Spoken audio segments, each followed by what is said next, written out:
bueno dialogar, ¿verdad? Es bueno dialogar y no hemos entrado en lo que es la primogenitura ni quiénes son los padres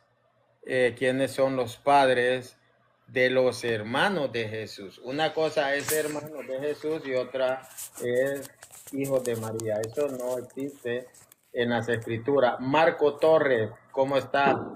Muy bien, aquí escuchándolos y viendo pues que muy bonito todo se aprende, cosas que ¿A uno a qué veces iglesia desconoce. Sí. pertenece usted? ¿A qué iglesia pertenece?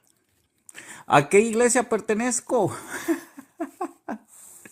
Soy católico, Ah, qué bueno, qué bueno. pero a pesar de que soy católico, tengo hace un año nos empezaron a dar clases de la Biblia y que nos dijeron que leyéramos. Pero yo no encuentro en el Antiguo Testamento donde diga que María tenía que ser virgen. En la Biblia católica, no me interesan a mí las Biblias evangélicas.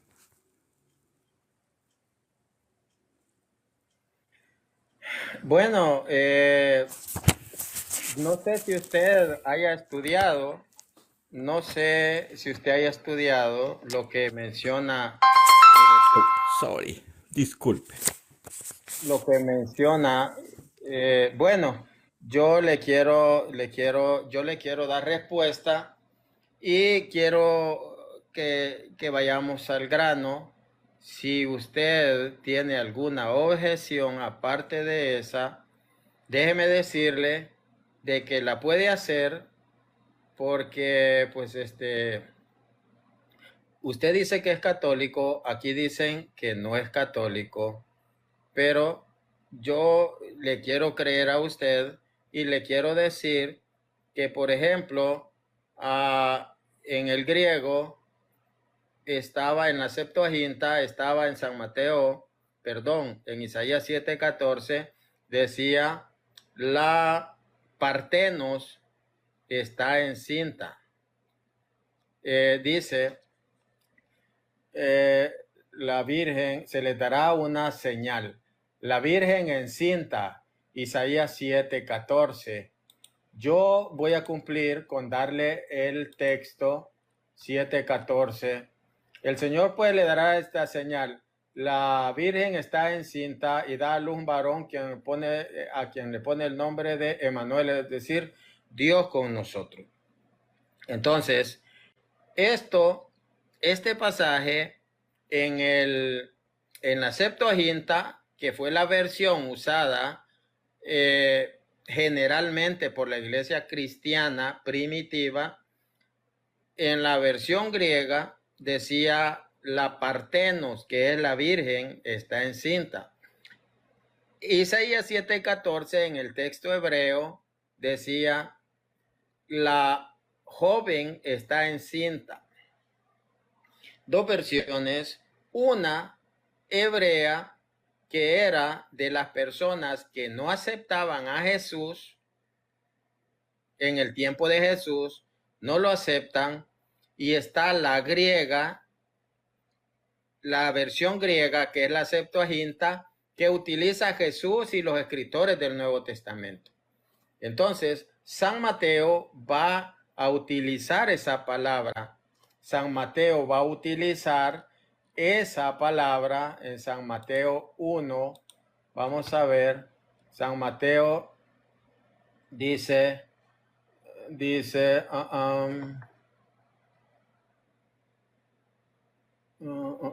permítame.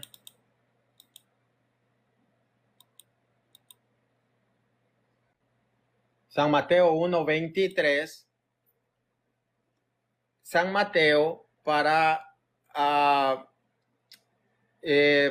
pues traer ese pasaje de Isaías, dice, la Virgen concebirá y da a luz a un hijo y le pondrá por nombre Jesús. Pero ¿de dónde toma San Mateo él? ¿Sería del griego o del hebreo? Si él era judío. Si él era judío, ¿cuál le correspondía? Alma, que era en hebreo, que era joven, o Partenos, que era en griego, que era virgen. Jesús era judío. El hebreo era de los judíos.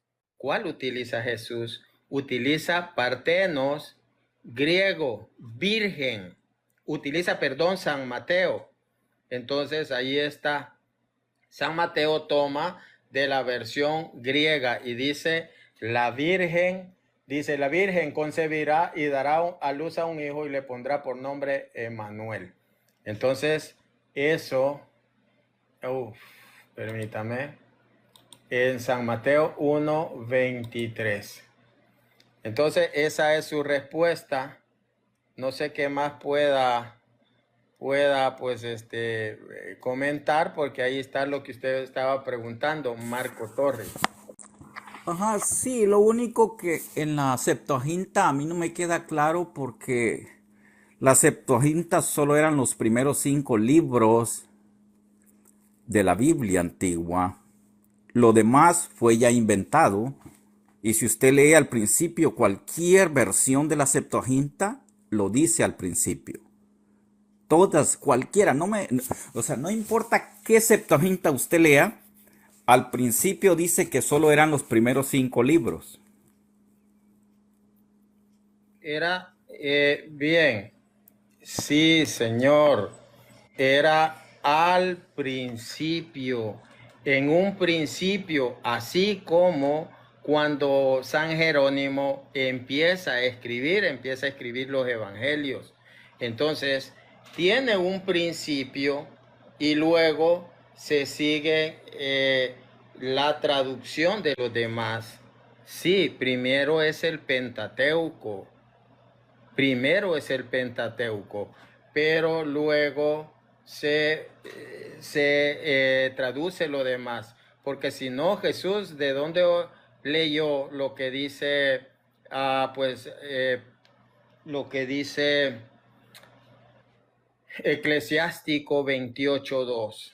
Entonces, el hecho que usted le falte estudio, ese no es problema mío. ¿Usted cree que solo esos 5 fueron traducidos? No, yo le puedo mostrar aquí cómo San Pablo utilizó sabiduría y se lo puedo mostrar con libros. Que usted no lo entienda. Yo no sé si usted cuántos libros tiene sobre el canon. No sé cuántos me puede enseñar acá.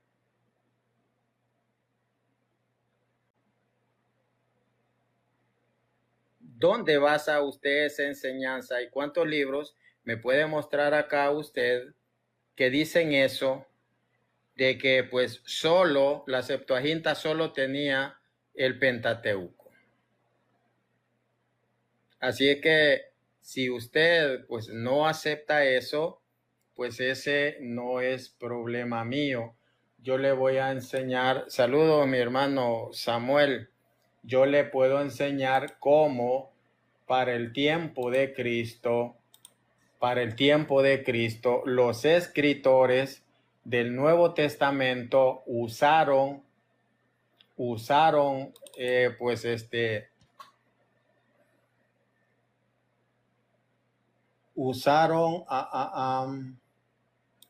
la Septuaginta. Yo se lo puedo mostrar. En varios libros. Aquí se lo puedo mostrar. En este libro de F.F. Bruce, yo se lo puedo mostrar. En este libro dice,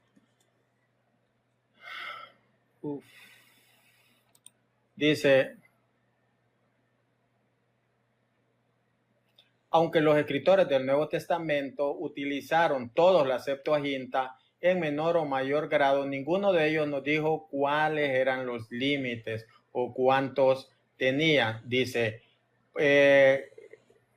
aquellos libros pertenecían, dice, a la Biblia que Jesús conocía, utilizó. Posiblemente Pablo estuviera aludiendo a Eclesiastés cuando dice que la creación fue sujeta, dice, fue sujeta a vanidad, Romanos 8:20. Al utilizar la misma palabra en griego matatoi, es que utiliza en la Septuaginta, dice, en la Septuaginta, para el estribillo de aquel libro, Vanidad de Vanidades. Pues acá el libro también, este libro que se llama ¿Cómo se formó la Biblia? También podemos ver cómo dice, cierto, de casi todos los autores del Nuevo Testamento, dice, un ejemplo de ello es el relato del nacimiento de virginal de Jesús en el Evangelio de San Mateo 1:23. Requirió que fuera del texto de la Septuaginta el que se usara. El texto de la Biblia hebreo en ese idioma se refería al nacimiento de un niño de una mujer, lo que acabo de mencionar. Y eso lo dice el erudito protestante doctor Edilberto López, presbítero de la Iglesia Metodista, en este libro. Así es que, pues eso, ahí está respondida su pregunta y solo he usado 2 libros hasta el momento. Así que esa es su respuesta, Marco Torres. Bueno, Martín, gracias. Ok, lo que me quiere decir usted que usted no cree en Isaías 7:14 de la Biblia católica. No lo acepta. Eso es lo que me está diciendo. ¿Cómo? Que usted no acepta Isaías 7:14 de la Biblia católica. Porque ahí no dice virgen. Yo le estoy diciendo cómo dice el texto original. Cómo dice el texto original. Lo que usted pueda pensar, eso no es mi problema. Tampoco me importa su opinión. Yo le he dicho y se lo he mostrado con libros, pues se lo voy a enseñar acá para que vea de que no es opinión mía. Esto, acá está, es lo que yo le he estado diciendo. Acá está, acá está, aquí menciona que lo usó de la Septuaginta para Mateo 1:23. Así es que si usted no lo acepta, pues a mí no me importa lo que usted piense. Yo lo que he hecho es dar información. Usted pregunta, yo respondo. Si a usted no le parece la respuesta, pues ese no es problema mío. Quédese con su opinión, quédese pues en ignorancia. Eso es problema suyo. Así que gracias, Marco, por su participación.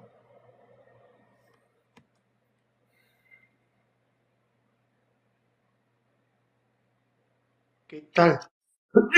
¿Sabes cómo le con faringitis, pero bueno, ¿cómo le va, anfitrión? ¿Cómo va? Bien, bendecido. ¿Cuál es su nombre y a qué iglesia pertenece? Sergio, Sergio, ¿cómo le va, don Martín? ¿Bien? Bien, Yo bendecido. quería hacer una pregunta para los católicos. La pregunta es la siguiente. Yo sostengo que Jesús se va a casar con su iglesia y la iglesia está formada por sus hermanos menores. Si ustedes los católicos no consideran a María una hermana en Cristo, entonces o están dividiendo la iglesia en dos o están dejando a María fuera de la iglesia. ¿Cómo explica este asunto? Paso palabra. Déjeme decirle que yo no le veo sentido. Pregunta, yo no le veo sentido. No me parece relevante su pregunta. Nosotros somos el cuerpo de Cristo, somos la iglesia. Entonces, no le veo ningún sentido su palabra. ¿Usted considera a María su hermana en Cristo? Hermana en Cristo, ella fue la primera cristiana. Y no sé de dónde saca eso. es la primera que cree en Cristo. Sí, yo, yo lo que le puedo decir es que sus A ver, preguntas... pero vamos, porque me está cambiando el tema. Si quiere hablar, mire, yo le pego acá el texto. Ya le pego un texto, un minuto, un segundo.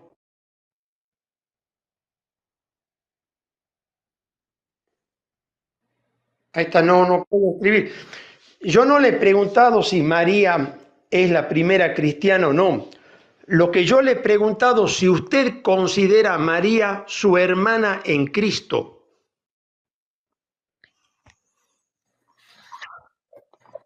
En Cristo sí, ¿Y por qué la llama madre? porque es la madre de la iglesia. ¿Y de dónde saca eso? O es madre o es hermana en Cristo. No puede ser madre y hermana a la vez. Pero yo no sé de dónde saca que es la madre. Pero ese es otro tema. Señor, yo le voy a decir algo, Yo tengo paciencia, tengo caridad, pero yo le voy a decir por qué es la madre de nosotros los cristianos. Primero, porque nosotros creemos que se la entrega a Juan y pues es como que se la esté entregando a la iglesia. San Juan 19, 25 a 26. Dice 26, 27. Jesús viendo a su madre junto a ella, al discípulo a quien amaba, dice a su madre, mujer, ahí tienes a tu hijo. Luego dice al discípulo, ahí tienes a tu madre. Desde aquella hora el discípulo la acogió en su casa.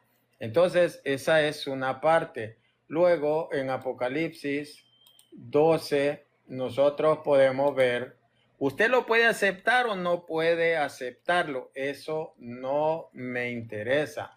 Vamos a ver el 15, dice, entonces el dragón, dice, vomitó de su boca como un río de agua detrás de la mujer para arrastrarla con su corriente. Pero la tierra vino en auxilio de la mujer, abrió la tierra su boca y tragó al río vomitado de la boca del dragón. Entonces, despechado contra la mujer, se fue a hacer la guerra al resto de sus hijos, de los hijos de la mujer, que son los que guardan los mandamientos de Dios y mantienen el testimonio de Jesús. Entonces, por eso ella es nuestra madre, la iglesia, los que mantenemos el testimonio de Jesús. Por eso ella es nuestra madre. Usted lo puede aceptar o no lo puede aceptar.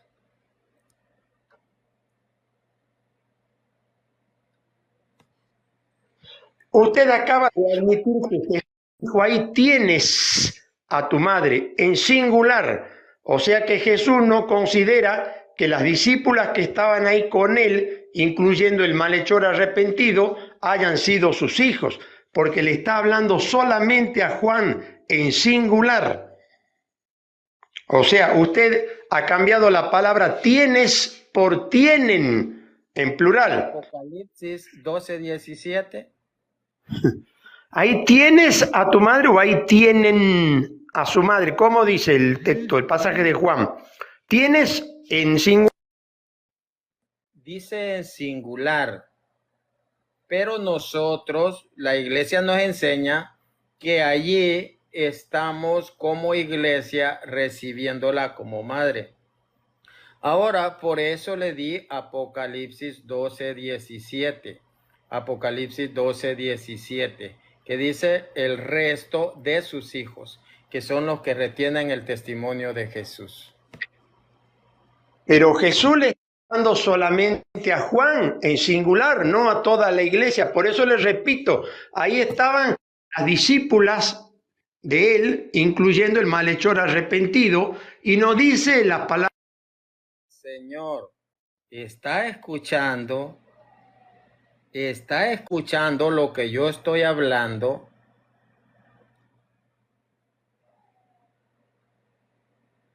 Usted puede escucharme. Hermano, ¿se escucha o está silenciado mi micrófono? Porque al parecer Sergio no escucha.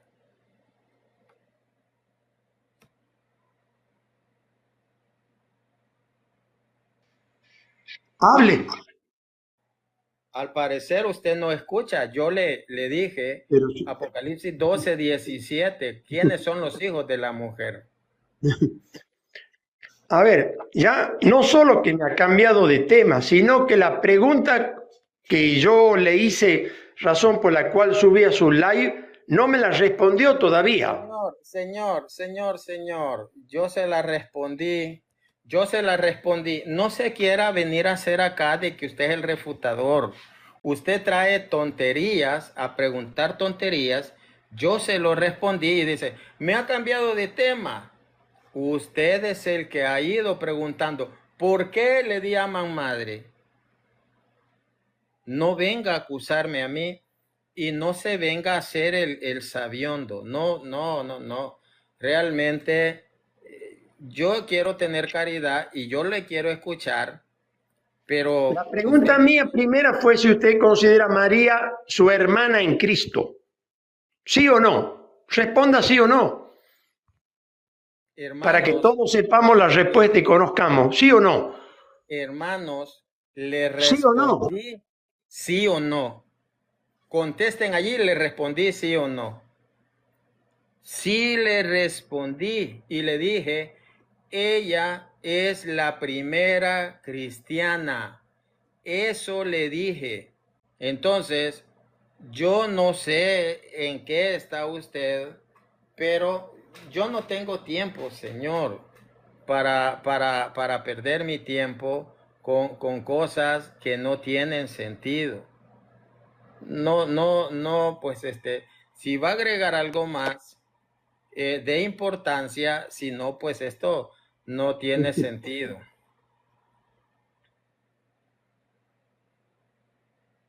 Ahí le va a pasar un pasaje, que pasa un pasaje, no sé por qué no puedo escribir en la plataforma.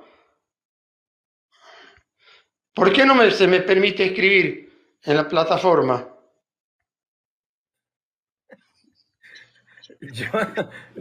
Yo no sé nada. Yo estoy hablando ¿Cómo con se va a usted. ser María la primera cristiana si todavía no había muerto el testador? El testamento es solamente válido cuando muere el testador. Recién a partir de ahí ya nace el Nuevo Testamento. Si José no era cristiano, el esposo de María no era cristiano, no forma parte de la iglesia, varón. Igual que Juan el Bautista, que tampoco forma parte. Ella creyó en ese ungido. Ella fue la primera que creyó y dijo sí. Entonces, si usted no lo acepta, eso pregúnteme si me importa. Además, que ella estuvo en el aposento alto, lo que dice Hechos 1, 14, 15, lo vamos a Varón, leer. José también creía en Jesús y no fue cristiano. Juan el Bautista creía en Jesús y no fue cristiano. O sea, creer en Jesús no. Óigame, todos ellos perseveraban en oración con un mismo espíritu en compañía de algunas mujeres, de María, la madre de Jesús, y de sus hermanos. Entonces, allí podemos ver cómo ella estaba entre esa comunidad. Así es que déjeme decirle que su planteamiento es una tontería y no tiene sentido seguir perdiendo mi tiempo. ¿Puedo hablar o me va a volver a silenciar? Le voy a José escuchar. creía en Jesús y no era cristiano. Juan el Bautista creía en Jesús y no era cristiano. María creía en Jesús y todavía no era cristiana. porque el cristianismo nace a partir de la muerte del testador, donde tiene valor el testamento. Eso está en Hebreos 9:16. ¿Cómo no Cuando, vas a saber esto básico? José, Señor, el esposo de María, no forma parte de la iglesia. Juan el Bautista. cuando Jesús, cuando la Virgen en Hechos 1 dice, perseveraban en la oración con un mismo espíritu en compañía de algunas mujeres de María, la madre de Jesús, pregunto, ¿ya había Ya había fallecido Jesús? resucitado Jesús, ya había resucitado. El testamento tenía valor por la muerte del testador. Por eso, Hebreos por eso. 9:16. ¿Cómo Entonces, no va a saber esto tan básico, vital y elemental? No sabe. José no forma parte de la iglesia y sin ¿quién está, embargo creía en Jesús. Así que ese argumento suyo, que María era la primera cristiana porque creía en Jesús, no le sirve, es le juega en la que contra. cree, es la que cree primeramente con su sí y contribuye a traerlo al Cristo, Pero no aquel era que está en el cielo. cristiana todavía, varón, porque Jesús no había resucitado, no había Es, muerto, no tenía señor, validez el señor, testamento. El señor, testamento tiene usted, valor con la... señor, ¿usted cree que está dando cátedra? ¿Usted cree que esta es gran revelación? Señor, no de risa. Esto que usted está hablando no es nada. El testamento tiene valor con la muerte del Señor, testador. yo lo sé, O sea, pero no eso existía el significa. cristianismo todavía cuando María le oyó hablar al ángel.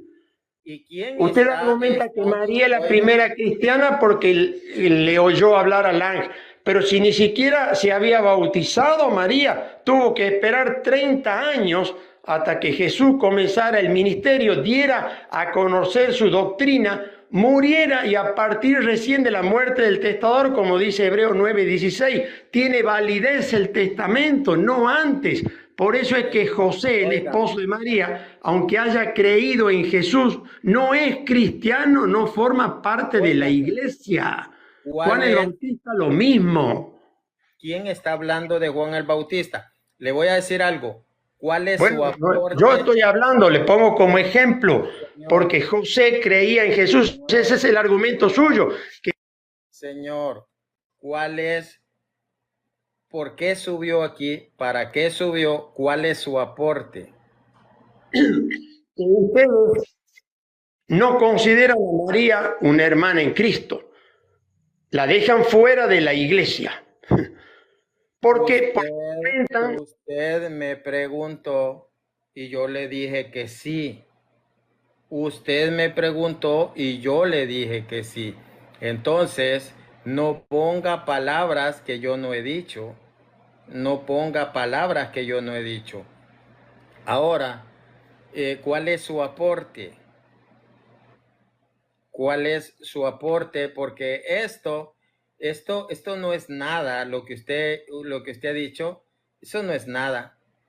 Son palabras, pues, ustedes consideran como cristiana, ¿sí? ¿usted sabe quién es la madre de todos los cristianos bíblicamente? No, no sabe. Está en Gálatas 4:26.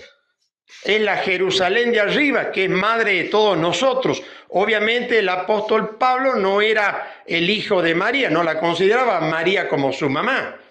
Y en ese pasaje de Gálatas 4:26, que enseña que la Jerusalén de arriba es madre de los cristianos, no se menciona a María por ninguna parte. Señor, ¿usted cree que no sé de esos pasajes? ¿Usted cree que no conozco esos pasajes? Pero yo le mostré bíblicamente que los hijos de la mujer a los que sigue Satanás somos los que retenemos el testimonio de Jesús, o sea, los cristianos. Entonces, que usted no lo acepte, a mí no me importa, ¿verdad? Es más, mejor dígame cómo se llama su iglesia para saber con quién estoy hablando. No, no sabe, maestro. Hay que ser humilde reconocer y empezar a estudiar las escrituras de cero, porque está protestando. Señor, señor, usted viene a hablar, 26, óigame, llamándolo embustero al propio Dios, diciendo que la madre de los cristianos no es la Jerusalén de arriba, sino... señor, usted es un cantinflas que sube a hablar tonterías. Eso yo lo sé, pero la iglesia siempre la ha considerado como la madre de los cristianos y allí nosotros le acabo de dar Gálatas textos. 4:26 es una tontería para usted. Eso ha Señor, dicho. yo conozco esos textos, yo conozco esos textos, pero ¿quiénes son Gálatas 4:26 es una tontería, porque yo le cité esa palabra de Dios. Óigame, dígame cómo se llama su iglesia para saber con quién estoy hablando.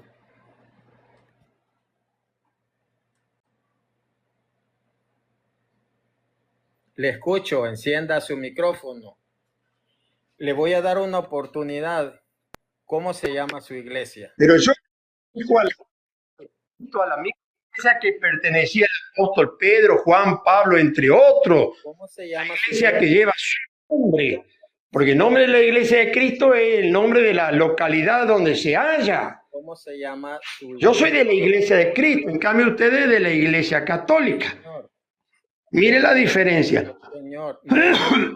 Señor, ¿me puede dar el nombre del rótulo de la congregación a la que usted asiste?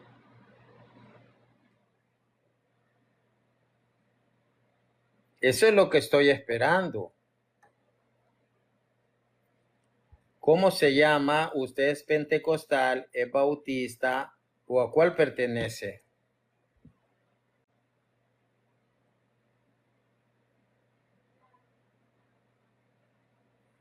¿Cómo se llama? ¿Cómo se llama su iglesia? Cada rato me saca el audio. Ya le dije cómo se llama, la iglesia de Cristo. No va a ser la iglesia de Satanás. Señor, Miembros de la iglesia de Cristo, de la misma manera en que eran miembros. no, señor, usted está en una secta. Yo no puedo perder mi tiempo con personas que no tienen valor de decir cómo se llama su denominación. Eso es lo peor, mis hermanos, que no pueden decir cómo se llama su iglesia.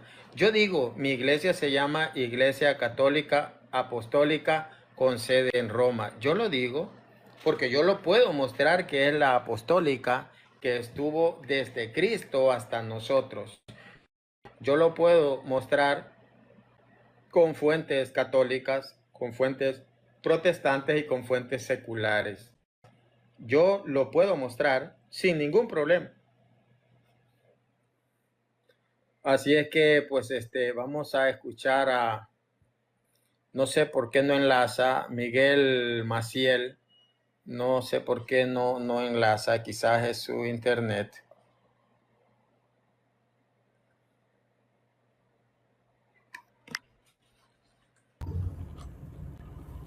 Hola, buenas noches.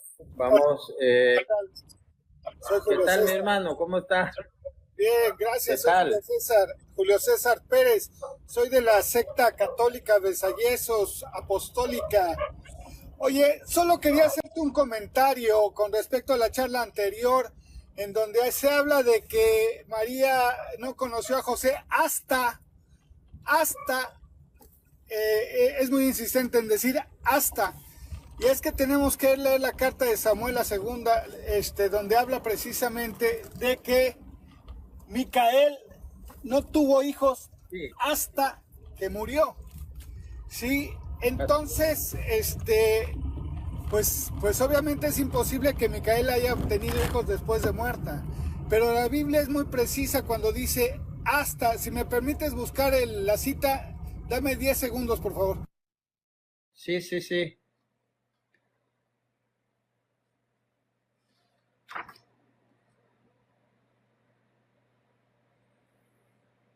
Según de Samuel, vamos a buscarla. Y es la segunda de Samuel 6:23. Allí habla de que Micaela no tuvo hijos hasta que murió. Entonces, de acuerdo a la lógica protestante, Micaela tuvo hijos después de muerta. Y es que ellos pueden hacer referencia a que María tuvo intimidad con José hasta que nació su hijo. Como si después de que nació su hijo, en ese momento se pusieron a tener intimidad. Nada más quería hacer esa aportación.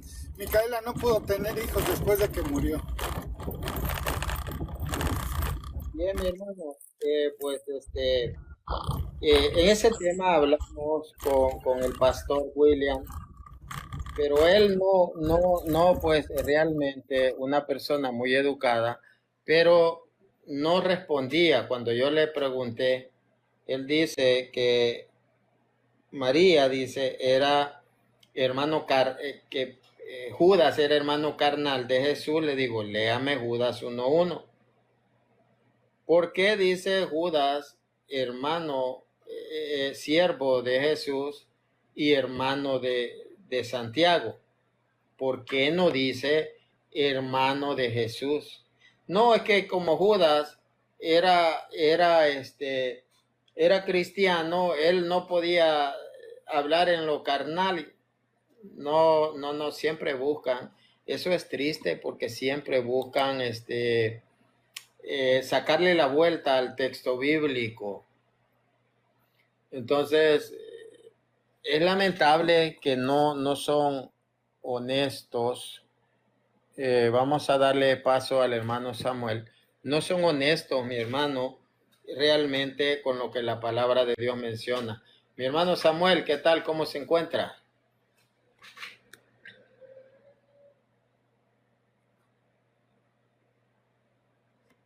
¿Qué tal, mi hermano Samuel? ¿Cómo está? Encienda su micrófono, mi hermano.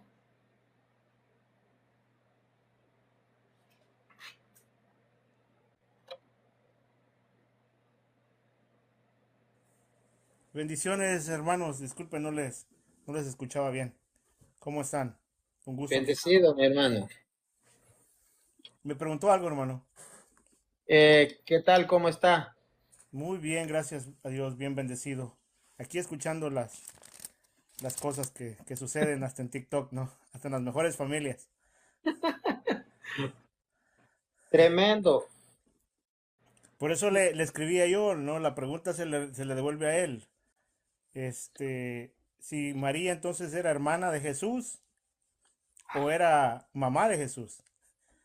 Preguntarle, ¿verdad? No pónganla en relación con nosotros, pónganla en relación con Jesús. Para ver si Jesús viene a casarse con su iglesia, que son sus hermanos, entonces quiere decir que María entonces ya dejó de ser su madre.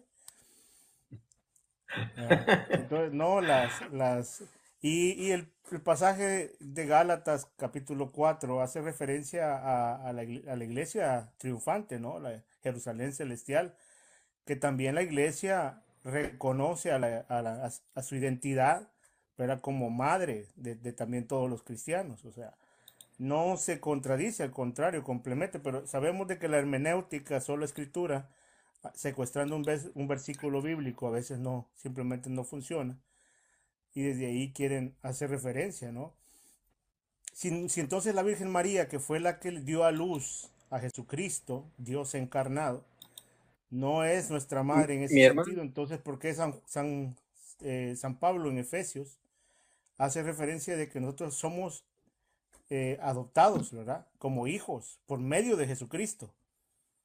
Entonces, si nosotros somos adoptados como hijos del Padre por medio de Jesucristo, pues debería de poderse ver que en la misma función, en la misma relación, también nosotros somos adoptados, ¿no? Por la misma adopción filial que tenemos como Jesucristo, nuestro hermano, de María como madre también.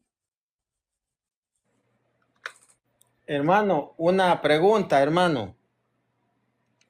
El unigénito de Jesús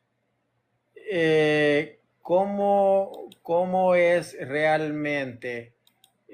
Pues ¿será que tiene algo que ver con, con ser con el unigénito? La palabra unigénito, etimológicamente, ¿usted cree que según la traducción es fiel ponerle unigénito a monógenes? ¿Cómo le hace ese análisis usted? Con, con referente a qué, mi hermano. No, no entiendo la pregunta. Monógenes, ¿qué es monógenes? Porque se traduce unigénito, pero monogenes no veo yo que sea como una traducción fiel. No sé si me explico. Sí, usted quiere decir de que No sé si me explico. en etimología significa que contiene un solo gen, ¿no? Que en contrario de que traducido lo ponen como unigénito, ¿no? Como en descendencia. Pero Sí, porque creo que aplica, es Génesis, creo que aplica. es de Sí, Génesis, principio. Amigo, yo entiendo que unigénito es único hijo y primogénito es el principal, pero no porque sea primogénito tenga que tener más hermanos o hijos. Sí, entonces no aplica. Ellos utilizan la lógica y lo que menos se utiliza con el espíritu es precisamente la lógica. Lo que se utiliza es el espíritu. Sí, no sé, hermano, si capta la idea de que yo puedo ver una diferencia entre la traducción y el significado etimológico.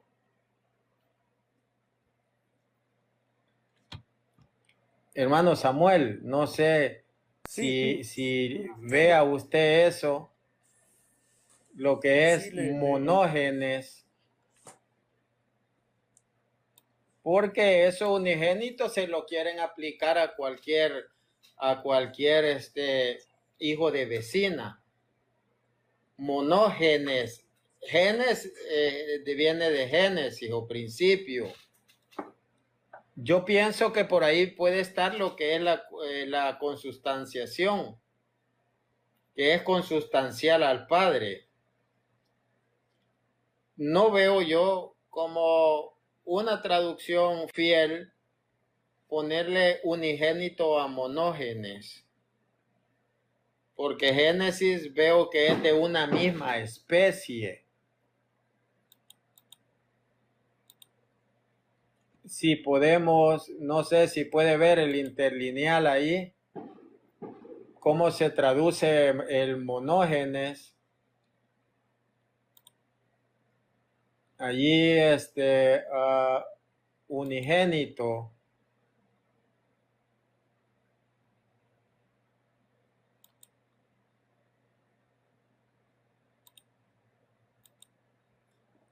No sé si lo tendrá por ahí mi hermano Samuel. ando buscando, ando buscando aquí.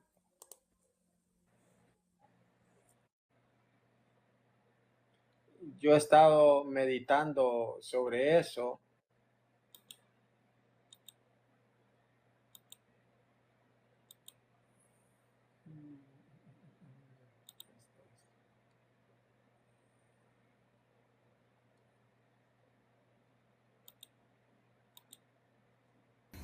El punto de monógenes es que es único en su especie. Y pues el único en la vida y en la historia que es 100% hombre y 100% divinidad, pues es Jesucristo. Sí, monógenes. Si vemos desde ese punto, no, pues pega la traducción unigénito, ¿verdad? Porque para cambiar de un idioma a otro, no me dejará mentir el hermano Samuel de que siempre hay deterioro en la obra, siempre hay deterioro desde un idioma a otro, siempre sufre algún cambio, pues al hacer la traducción. Eso es lo que yo he estado leyendo.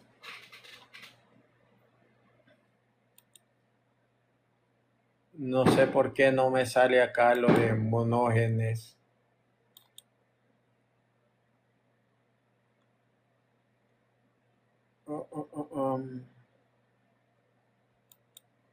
Pero lo que podemos ver, mis hermanos, es que hay diferentes. Bueno, lo importante de William, del pastor William, que él dijo, no, yo no tengo la cita donde diga hijos de María ni hijas de María. No tengo la cita y eso es muy importante porque aunque no dan su brazo a torcer, hay algunos que sí son honestos y pueden pues reconocer de que no tienen realmente el texto para decir que tuvo más hijos.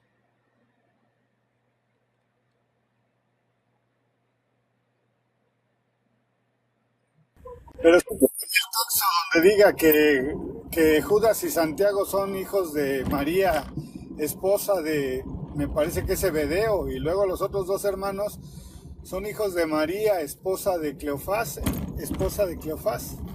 Sí, Así y luego dice.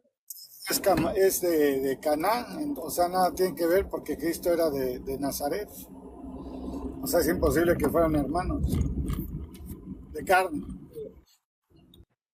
Mi hermano Samuel ya lo halló. Dice, digamos, el Strong, dice único nacido, único y unigénito. Son las tres traducciones que lo da. Y el diccionario Vine, Único nacido, sí. único nacido, sí. El Vine dice el único engendrado, unigénito. Número uno, y genos. Descendencia. Tiene el significado de único.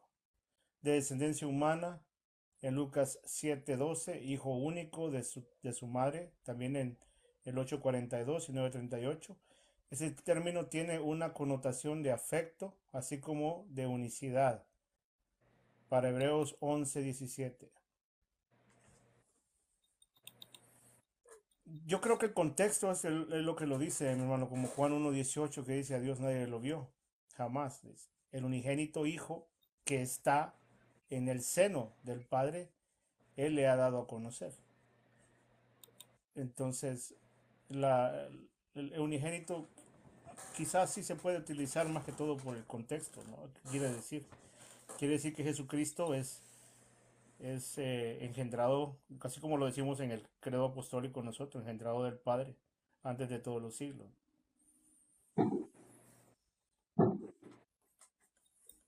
Eh, si tiene, hermano, allí, este, eh, ¿cómo se traduce mono y genes en el Strong para buscarlo? Porque, como yo le decía, yo siento, sí, lo que usted dice es correcto, según la aplicación, el contexto, pero si nosotros le buscamos descomponer etimológicamente mono y genes, para mí como que no hay una traducción fiel al 100% si lo descomponemos etimológicamente. Yo acabo de tenerlo acá, pero ya no me sale. Me daba monógenes, me daba el Strong, el número de mono y genes. A eso me refiero, lo que es descomponerlo El en número, su descomponerlo, el número de ¿sí? es G3441 y genes es G1096. G1096. Y significa, A ver.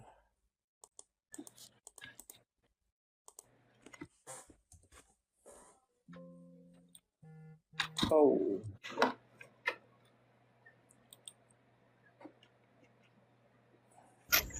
Amigo, tengo que atender algunos asuntos. Gracias y oiga, que mi Dios, hermano, la Virgen, te acompañe siempre como ha acompañado a Cristo. gracias igual, mi hermano. Gracias por sus aportes.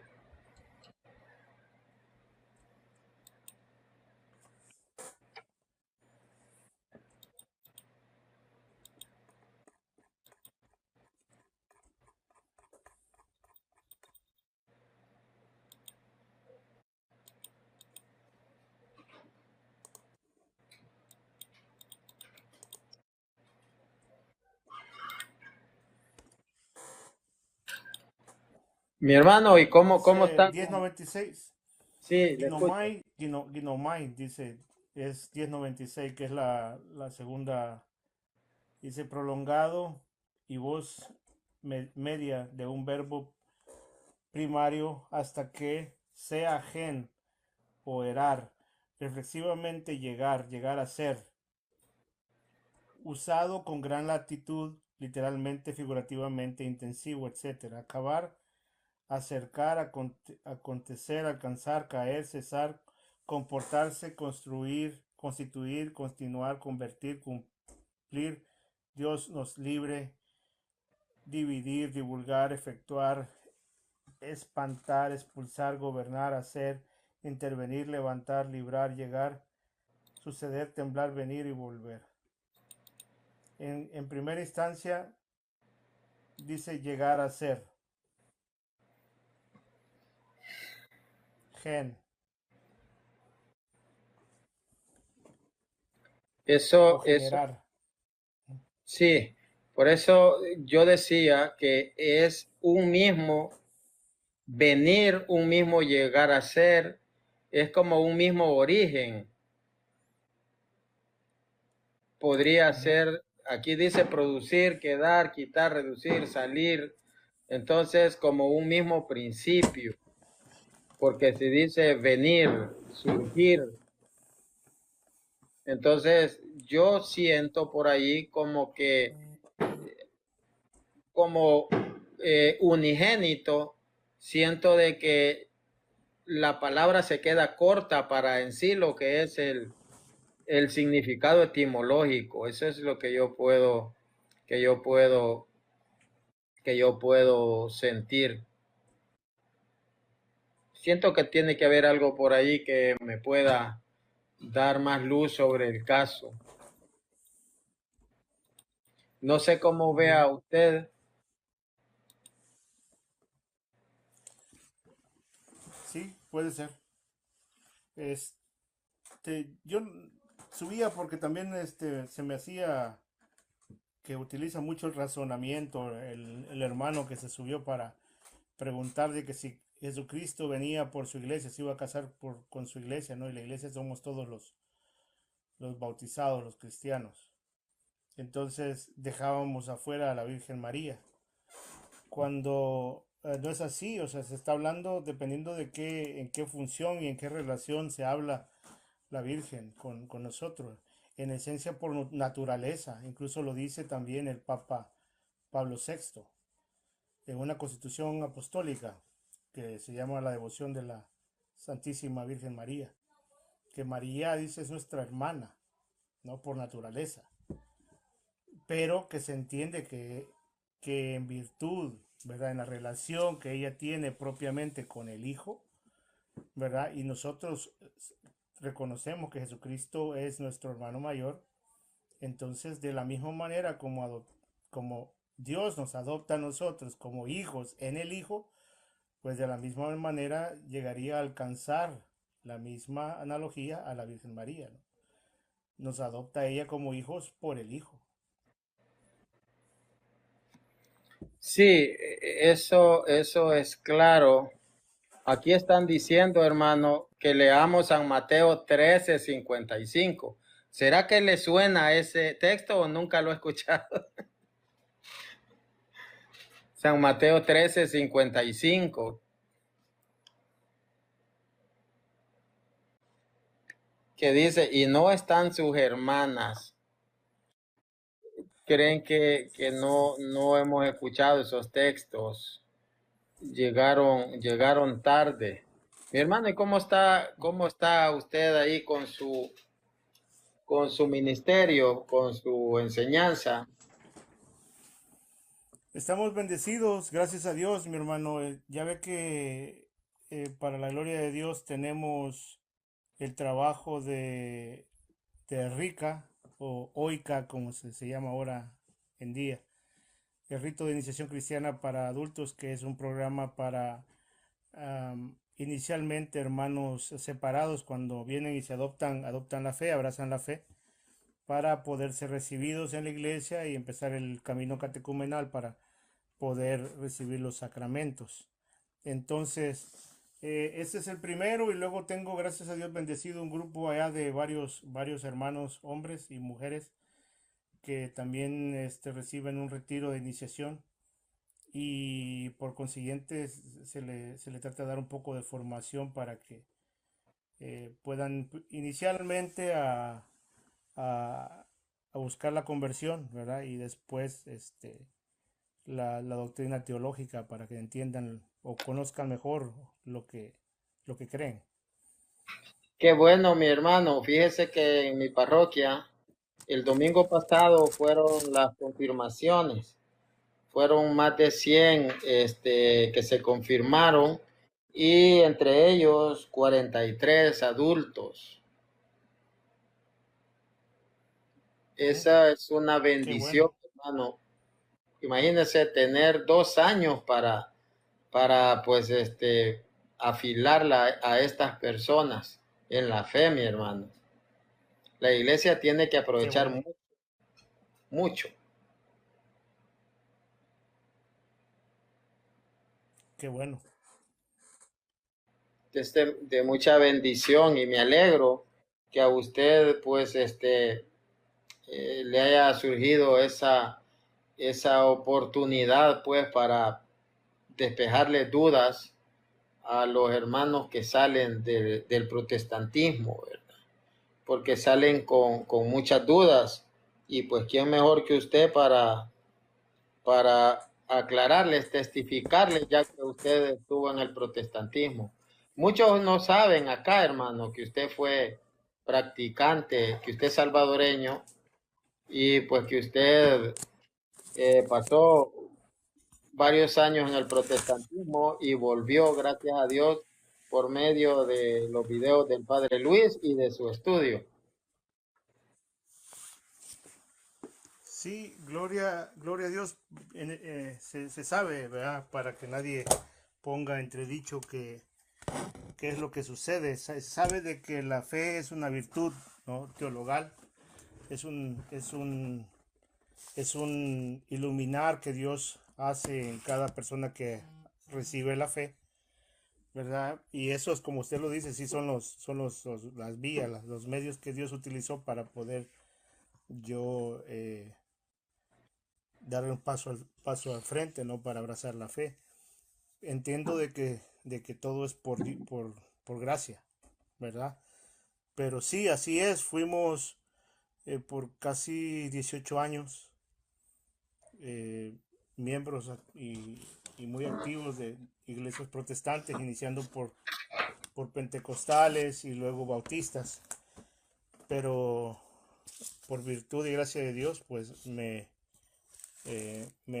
dio la gracia de poder entender de que la iglesia que había fundado Cristo había sido esta, la Santa Iglesia Católica. Hermano, usted leía mucha Biblia.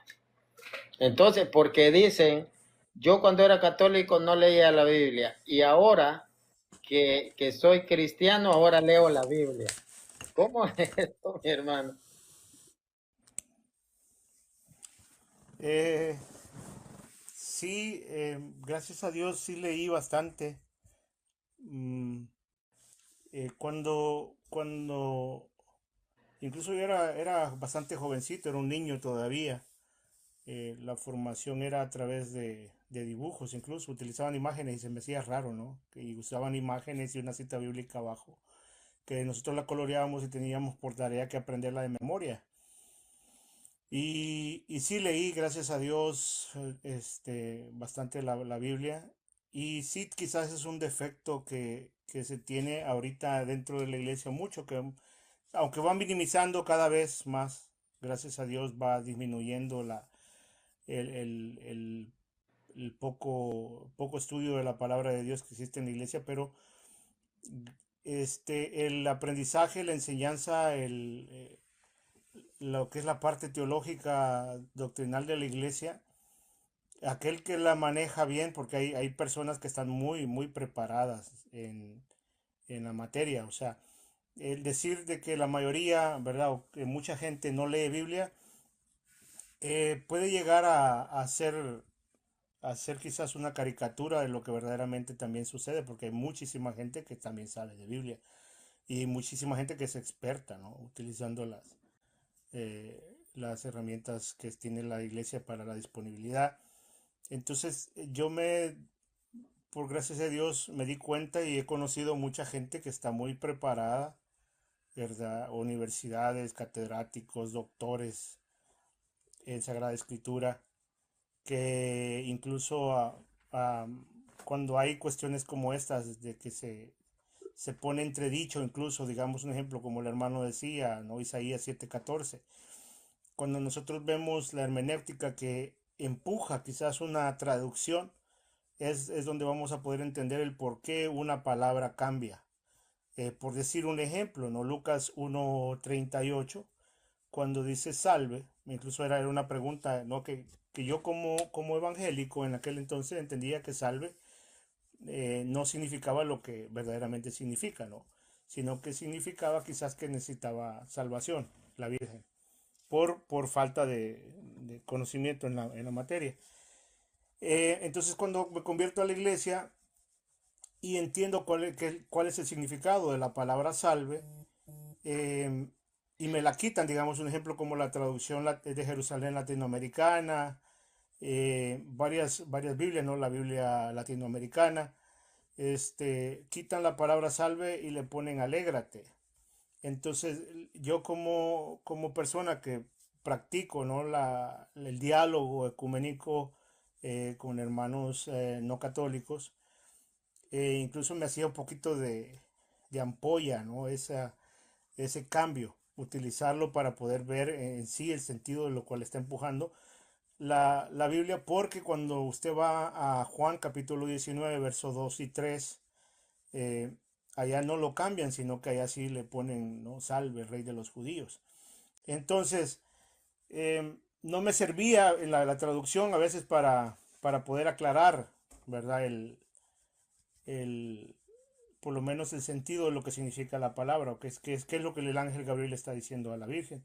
Entonces, en todos esos detallitos, pues gracias a Dios me ha puesto en el camino varios maestros muy inteligentes, muy llenos de sabiduría, llenos de oración, una espiritualidad tremenda, que me dicen y me han aclarado, así como el pasaje de Isaías 7:14, por decir un ejemplo, que depende de la inclinación que tiene la traducción de querer presentarte a Jesucristo, quizás de una forma más mesiánica, va a utilizar los textos bíblicos para hacer la traducción, ¿no? Por decir un ejemplo, dice, alégrate, si le ponen salve, no hace la conexión con alégrate, hija de Sión. No hace conexión porque salve, entonces no está reflejando a Jesucristo como el Mesías, por lo menos en este contexto de la anunciación. Entonces, a veces quizás los hermeneutas que tienen una pastoral diferente hacen una traducción haciendo referencia al mesianismo de Jesucristo y por eso utilizan la palabra que no está mal traducida, simplemente que tiene diferentes connotaciones y tiene diferentes formulaciones pastorales. Entonces, desde ese entonces a mí me gustó empezar a ver las diferentes traducciones que existen, ¿no? Y toda esa situación que que se nos da para poder entender no ya solo de una manera de defensa de la fe, sino también nuestra relación con Jesús, porque eso es ante todo, ¿no? Lo que eh, nos sostiene, ¿verdad? Una persona, incluso lo decía un padre que ya falleció, padre Sol acá, decía una persona con mucho conocimiento, sin espiritualidad igual a demonio. Entonces, podemos llegar a tener muchísima información en nuestra cabeza, pero la teología tiene que ser de rodillas. Primero el espíritu tenemos que alimentarlo, ¿no? Tener una vida con Jesús que conecte, que se manifieste, ¿no? Que perdure, que transpire. Entonces, desde ahí en adelante empecé a ver diferentes hermenéuticas en ese sentido. Y para la gloria de Dios, pues viendo el desarrollo que esto ha dado, el padre en mi parroquia pues me ha confiado también el trabajo, ya no solo del defensa de la fe o la parte de la apologética, sino también el del RICA, ¿no? El camino catecumenado para los que van a iniciar en los sacramentos. Hermano, apunta la historia, apunta a que la Iglesia Católica es la Iglesia Apostólica, mi hermano. La historia, la patrística, apunta hacia eso. ¿Se puede tener certeza de eso, mi hermano? Sí, la Iglesia Católica es la única que puede comprobar, ¿verdad? Con datos eh, tactibles, ¿no?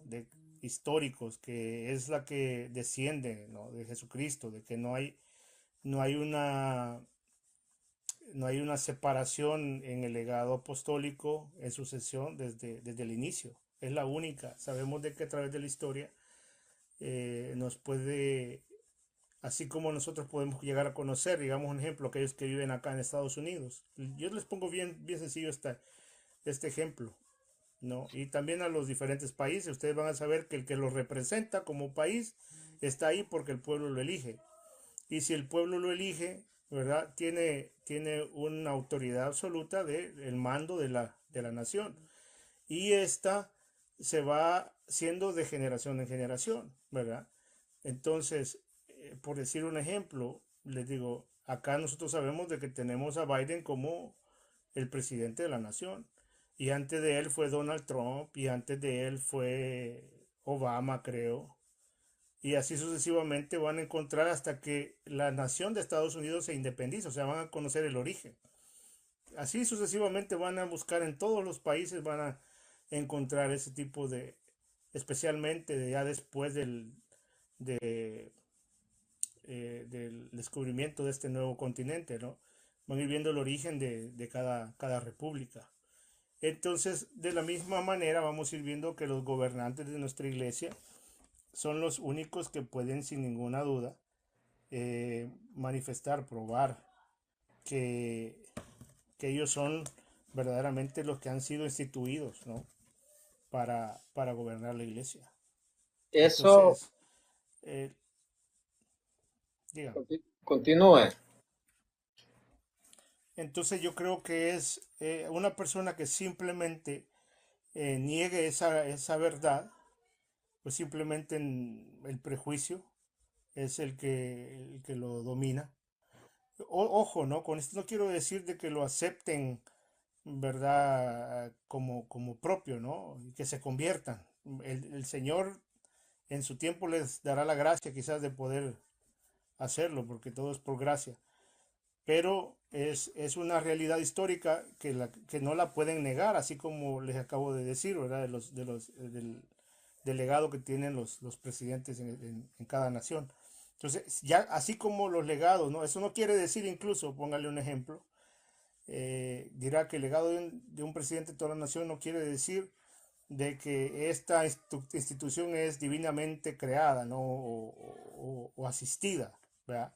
Y podrán incluso creer lo mismo de la iglesia, pero algo no pueden negar es que la sucesión histórica existe y está ahí. Otro que lo quieran creer y convertirse, ahí vamos a orar mucho por ustedes y que el Señor le dé la gracia, porque solo es a través de esto se puede llegar a concebir, pero la evidencia histórica está palpante, es contundente, y aquella persona que simplemente lo quiera negar, pues será por, no sé, por arrogancia o será por soberbia, creo. Hermano, yo vi, estaba Pachueco, estaba Néstor Díaz y estaba Barragán, y yo les estaba escribiendo, les decía, porque ellos estaban haciendo un programa que decía, ¿puede alguien hacerse católico por leer los padres de la iglesia? Y ellos decían, no. Entonces yo les estaba escribiendo, muéstrenme sus sacramentos en la patrística, muéstrenme la materia y la forma del bautismo, materia y forma de la Eucaristía en la patrística. Hermano, ¿cree usted que lo pueden hacer?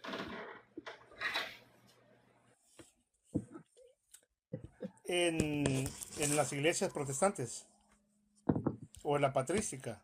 En la patrística. La patrística existe la materia y la forma. En sí, Sí. el contexto, claro que sí. Pero ellos, los evangélicos, pueden mostrar que sus sacramentos son los primitivos en la patrística, con sus prácticas. No, claro que no. Bueno, ahí tenemos que hacer un paréntesis, ¿no? Poder ver, hay sacramentos, ¿verdad? Que el orden sagrado es el único autorizado para poderlo administrar, ¿no? Incluso el presbítero, ¿verdad? Es delegado, ¿no? Por el obispo, y cada vez que está encardinado con el obispo es cuando verdaderamente los puede administrar, ¿verdad? Entonces ya cuando entramos a la teología sacramental vemos de que hay ciertas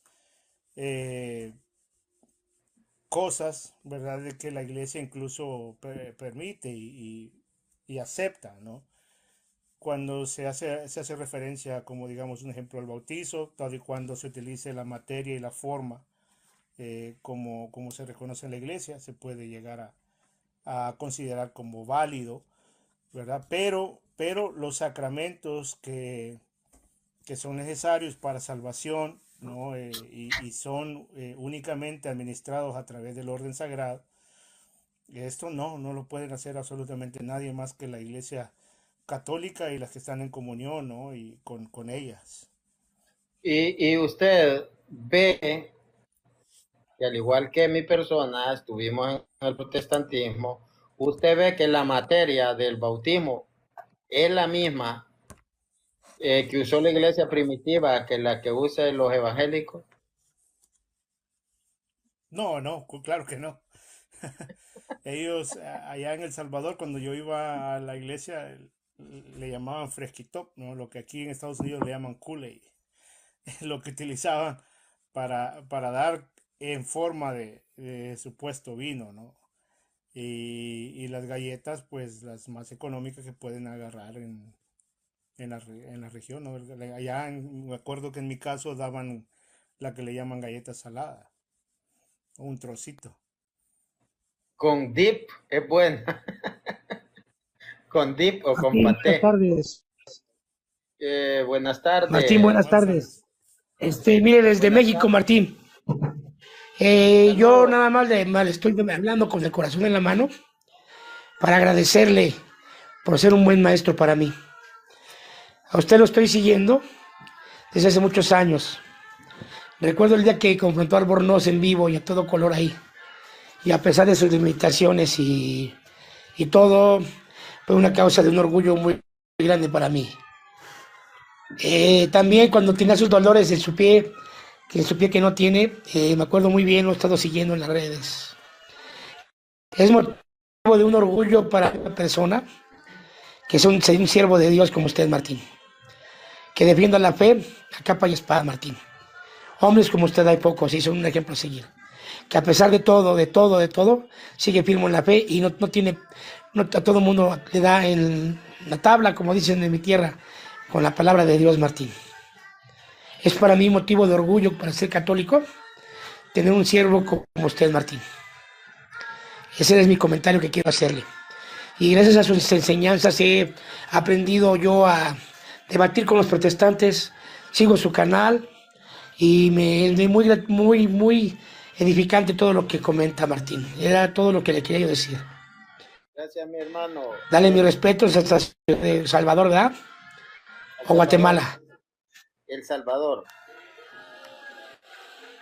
El Salvador, Martín. Sí, muchas gracias.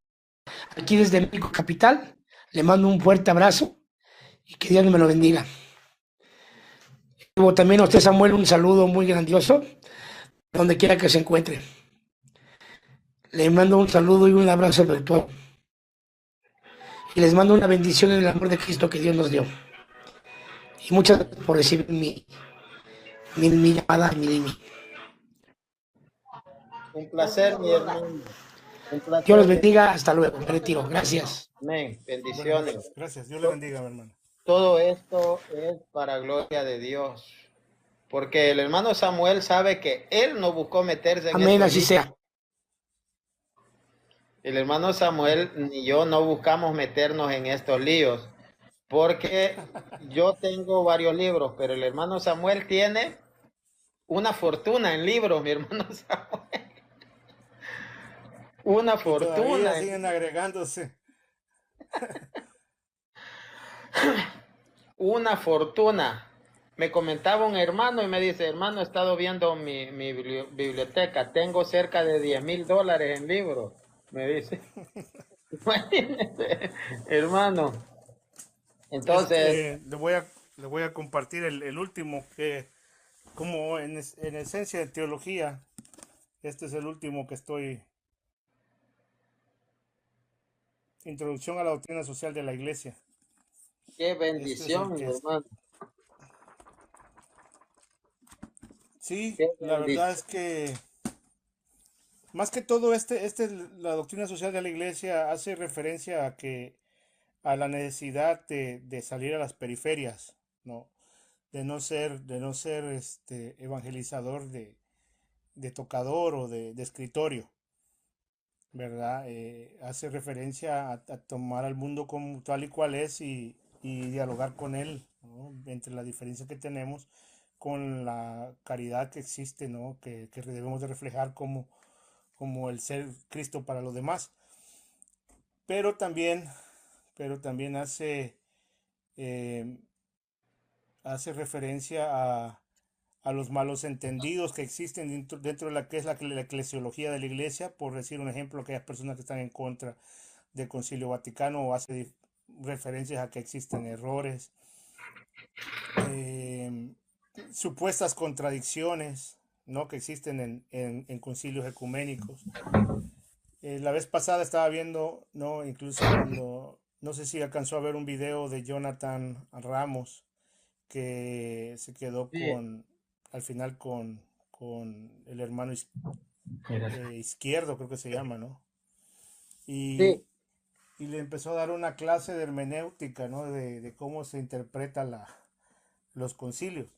sí. Pero también vi deficiencia de conocimiento en parte en la eclesiología de ciertos aspectos también de Jonathan, porque los hermanos tienen que entender de que la iglesia tiene varios conceptos que maneja que pueden llegar a cambiar.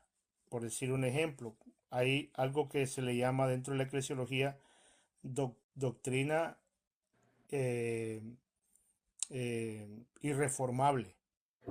Existe doctrina reformable, existen disciplinas, existen dogmas, decretos, ¿no? Y todas estas cosas pueden tener, ¿verdad? La iglesia como la autoridad que tiene, ¿verdad?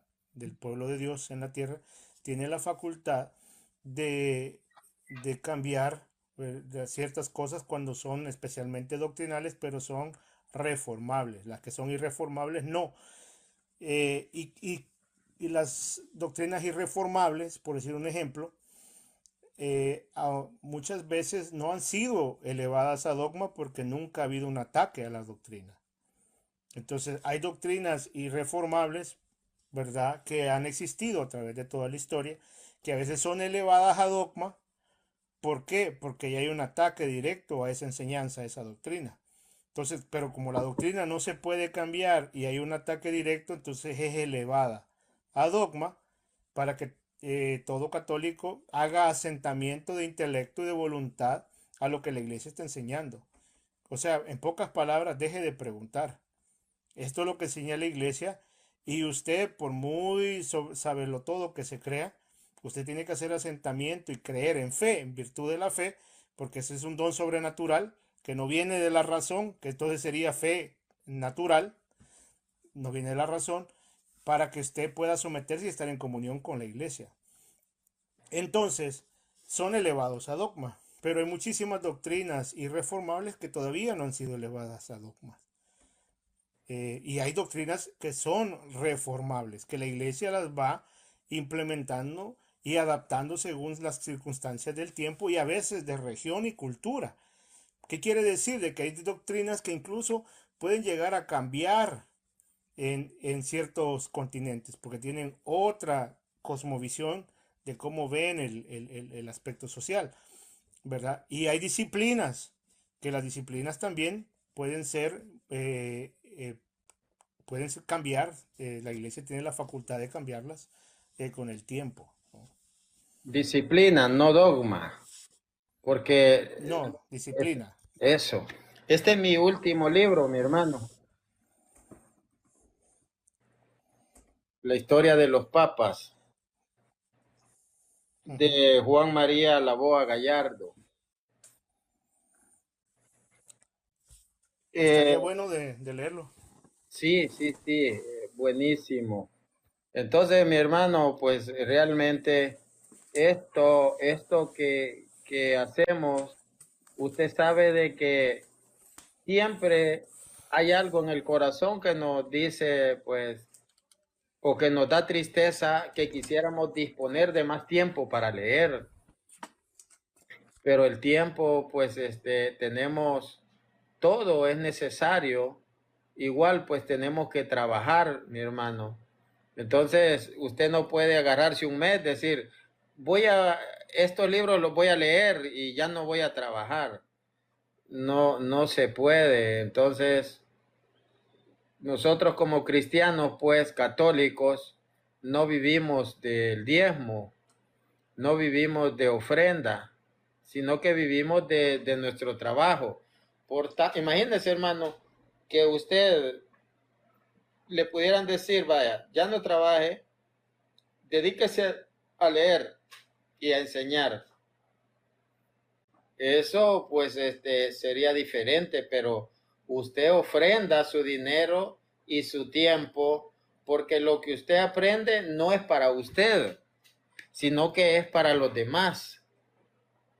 Porque yo voy a aprender y yo a nadie le voy a contar lo que leí. No, si nosotros aprendemos es para instruir a los demás. Y pues no es para pues decir yo soy el que sé más, no. Es bueno sentarse y aprender. Fíjense que hay un hermano que le decía, hermano, yo vi que tiene un libro, lo posteó en Facebook, sí. ¿Por qué no le toma captura o print a todo el libro y me lo manda? Y le decía a él, no, te voy a mandar el enlace de Amazon donde yo lo compré. No, yo quiero las capturas. Y vive en Estados Unidos, mi hermano. No, la verdad es que no funciona así. No funciona así. Nosotros damos nuestro dinero y damos nuestro tiempo y Dios nos bendice porque el dinero Dios lo da por medio del trabajo. La casa, lo que usted pueda tener, Dios se lo dio, pero por medio del trabajo, no es que pues usted cayó del cielo y usted pues lo recogió. Entonces todo esto requiere esfuerzo económico y pues usted privarse de su descanso, mi hermano, privar a su familia, privar a su familia de estar con ellos por 1, 2, 3 horas, 4 horas, mi hermano, que usted está. Quiero que les cuente a los hermanos cuánto tiempo estuvo usted antes de hacerse católico, encerrado estudiando.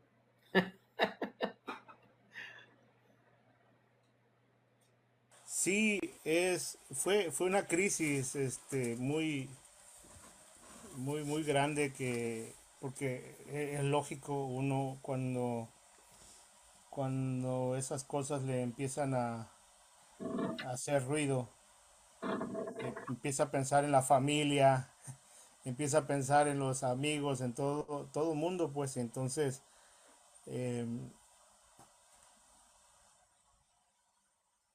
eh, es a veces incluso noches sin dormir, mi hermano, pero gracias a Dios, trabajar y estudiar, gracias a Dios, Dios me dio a través del estudio el don que yo necesitaba para convertirme, pero sí son muchas horas, mucho sacrificio, pero toda la gloria sea para el Señor, ¿no? Y en cualquier cuestión podamos ayudar a alguien en específico está bien, pero también que se entienda, ¿no? Que todo lo que cuesta se aprecia, pero lo que se da así eh, se puede llegar a mal usar incluso. Entonces, eh, hay que entender de que tenemos que todos hacer un sacrificio, ¿no? Para la formación. Y sería bueno, incluso si tenemos algún tipo de comunidad, que uno lea un libro y pueda comprarlo y otro, y así se pueden estar prestando y compartiendo. Sí. O sea, eso sí se puede hacer, pero ya, ah, imagínense invertir el tiempo, yo voy a escanear, y a veces lo hago, ¿no? A veces lo hago más que todo para buscar las citas un poco más rápidas y fácil. 607 páginas que tiene este libro, por decir un ejemplo. Este sería bastante desgastante, ¿no? Pasaría quizás semanas haciéndolo, porque pues tengo cuestiones laborales, también trabajo en la parroquia, cuestiones pastorales, eh, y tengo familia, ¿verdad? La familia es la prioridad también en este tipo de cosas.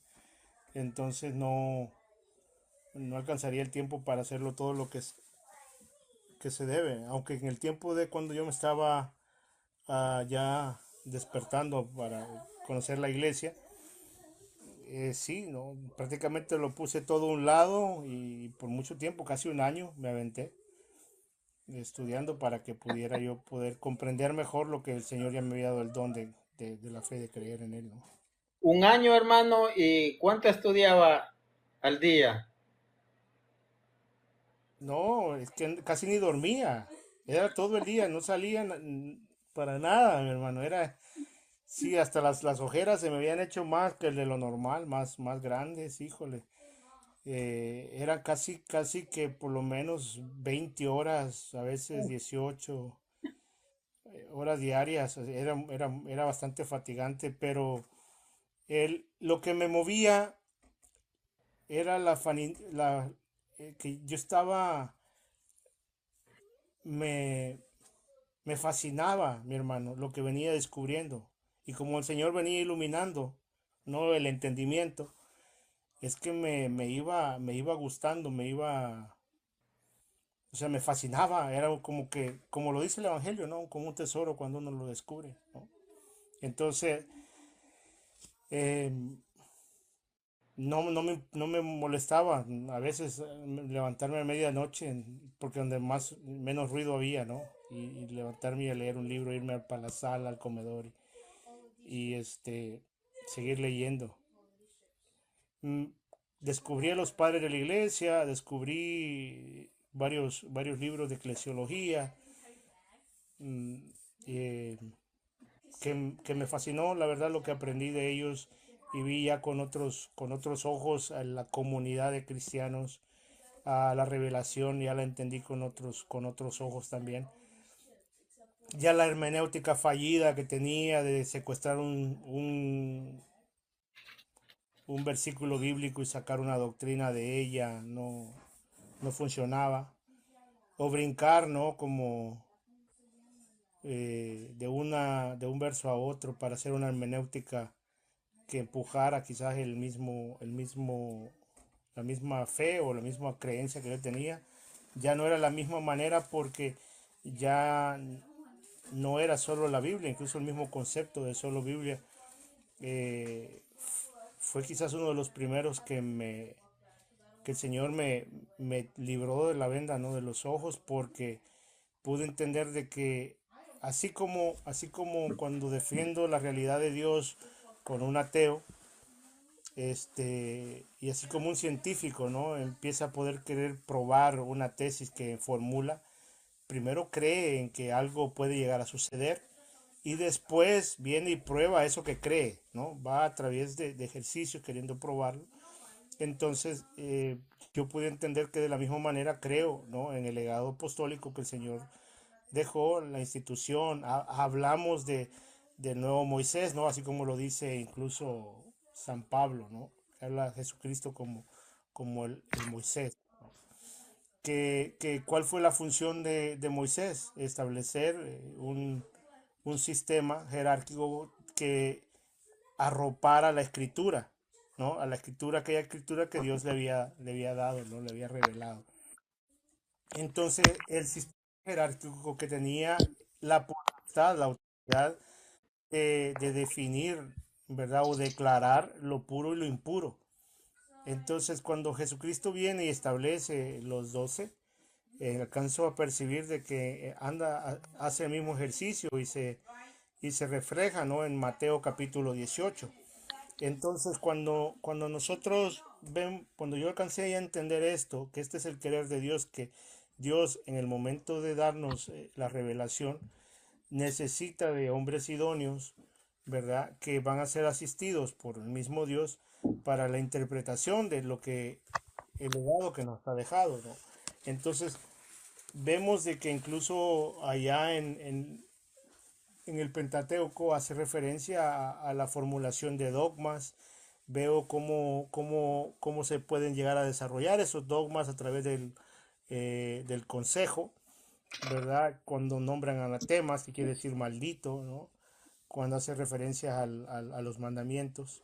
Y vemos que es el mismo lenguaje que utiliza San Pablo también en las formulaciones de fe. Entonces, todo lo que yo ya empecé a digerir en esa hermenéutica, pude filtrarla a través de la enseñanza de la iglesia, el legado apostólico, ver que la similitud, o sea, si nosotros vemos la historia de la iglesia, vemos la palabra de Dios junta, ¿no? Junta las dos que caminan paralelamente y dibujamos, ¿no? El rito, dibujamos a la iglesia, dibujamos a la que nos está describiendo en ese momento. Primero es sacramental, es una iglesia sacramental, es una iglesia que tiene una jerarquía episcopal, es una iglesia que es inspirada por el Espíritu Santo, ¿no? Entonces, en todos los sentidos que podemos ver las cualidades que tiene, usted va a ver de que no es una iglesia protestante. Y mira el legado, el orden, mira todo de la iglesia católica y ahí lo tiene. Mi hermano, lo que usted dice sobre la sola escritura, por ejemplo, el hermano evangélico dice, Pablo, según su costumbre, fue a visitarlos y por 3 sábados seguidos discutía con ellos basándose en la escritura.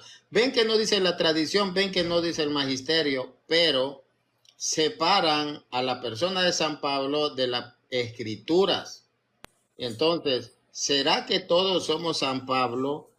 ¿O vemos que personas con las escrituras pervierten a los demás? Sí. Al ver a San Pablo vemos a un maestro, a un magíster. Entonces, ahí estamos viendo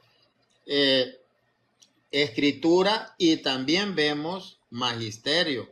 Pero si nosotros vemos lo que dice Gálatas 1, 6 al 9, ahí vemos que pues fácilmente hay personas que pervierten el evangelio.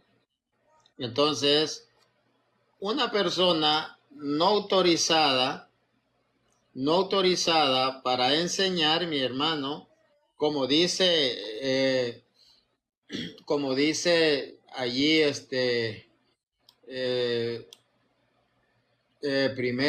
segunda de Pedro, capítulo 1, ahí podemos ver, segunda de Pedro, capítulo 3, aquí podemos ver que dice, consideren que las demoras de nuestro Señor son para nuestra salvación, como lo escribió nuestro querido hermano Pablo, con la sabiduría que le fue dada. E insiste sobre esto en todas sus cartas. Hay en ellas algunos puntos difíciles de entender, dice, que los ignorantes y poco firmes en la fe interpretan torcidamente para su propio daño. Hay puntos que algunos interpretan torcidamente, como hacen también con las demás escrituras, dice. No solo con las cartas, sino con todas las escrituras, ellos las tuercen, interpretan torcidamente para su propio daño. ¿Pablo estaba entre esos? No.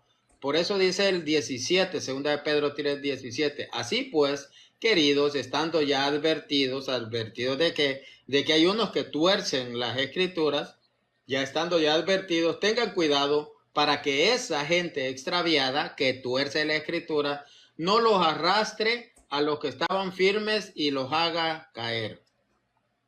¿Son suficientes las escrituras? No. Se necesita quien las interprete también, porque hay personas que las interpretan torcidamente.